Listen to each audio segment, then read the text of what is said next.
Gunnar Miller, Managing Director and Head of Equity Research Europe on Alliance Global Investors. Welcome and thank you for taking the time to have this dialogue with us. Well, thank you for having me. So, given your professional position where you really have a vantage point across industries, so what is your take on the theme of disrupt or getting disrupted? Well, the main conclusion to which we came was that it doesn't simply apply to the areas you would expect. We tend to think of technology, tend to think of Uber and transportation, but the concept of business disruption extends into every industry that we cover. Traditional industries, energy, traditional manufacturing industries, the consumer industry is a good example, the retail model. We're here in Sweden, H&M as an example, was a disruptor. Tesco in the UK was a disruptor. Now those models are being disrupted by new aspects such as Inditex and Aldi and Lidl. And so I think the first mistake that people make is thinking that business disruption is something for the technology people to concentrate on. I think it's something for everyone to concentrate on. So, and given the clock speed, I mean, the mean time between surprises are really shortening and so on. So what would be the key activity if you take it A, from the owner perspective, B, from the board of directors, and C, from the leadership team? Well, I think from an ownership perspective, you have to constantly be ready to entertain the idea that you have to completely re-engineer the company or even go out of business. And go out of business, though, in a staged way. You may decide to return money to shareholders, and this is where the board comes in. The board may decide our business model in its present form has been disrupted. The example I like to use is Netflix, actually, because Netflix didn't start as a streaming provider. It started doing physical delivery of DVDs through the mail.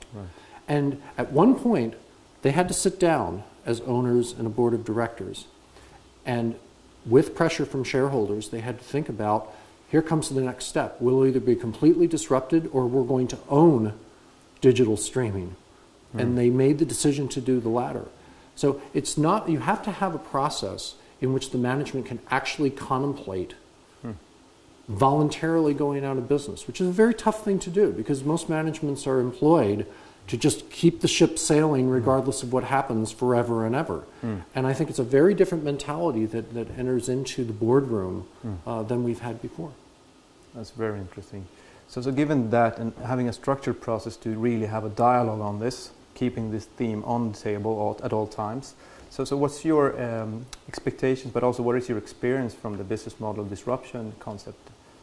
When we first started working with Cordial, we took a look at the disruption framework and thought we can do disruption studies on every company we cover over a long period of time. And these are very labor intensive. I think they take about 4 to 5 hours of our professionals' time to do them.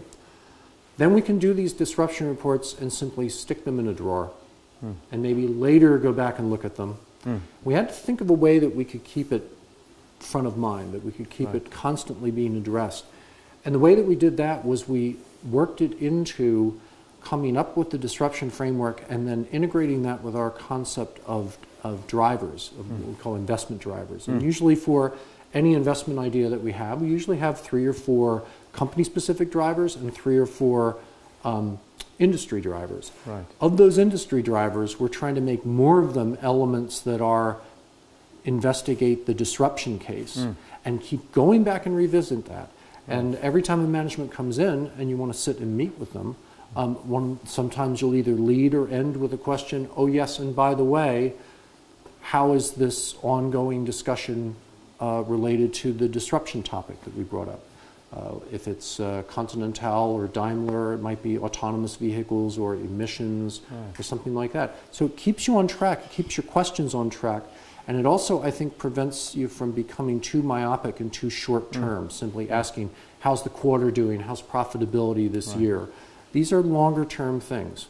So the question of what if is central in this. Yeah, and you're constantly testing that thesis. That's the element. So you can write the big consultant-style report, stick it in a drawer, hope you remember some of the conclusions, or you can draw those conclusions out, stick them up on the page in Chatter, and that way you're always reinvestigating. Right. So Gunnar, so any last advice for people working as leaders or business developers out there? We're not paid by the word. I think keeping it simple is extraordinarily important because, as I said, any good investment case doesn't have 30 or 40 drivers. Any good investment case has 3 company-specific, 3 industry-specific topics. Keeping it within a simplified framework is a good thing. It's like comparing poetry and prose sometimes. Right. Poetry is using economy of words to get big points through emotionally and artistically. I think similarly, having a simplified framework that doesn't mean it's any less powerful, doesn't mean there's any less work behind it, is important. I learned something a week or 2 ago. Jeff Bezos at Amazon has a policy in-house that when people give presentations, they're limited to 6 pages. And what they've actually found is by limiting it to 6 pages, they don't walk in with 52-page PowerPoints and flick through them. And they actually find it's harder to do 6 pages than it is to do the 52 pages where you're kind of dumping everything in. Right. And they often say that anyone can stand up and talk for quite a while, but very few people can do 5 to 10 minutes of good stand-up comedy.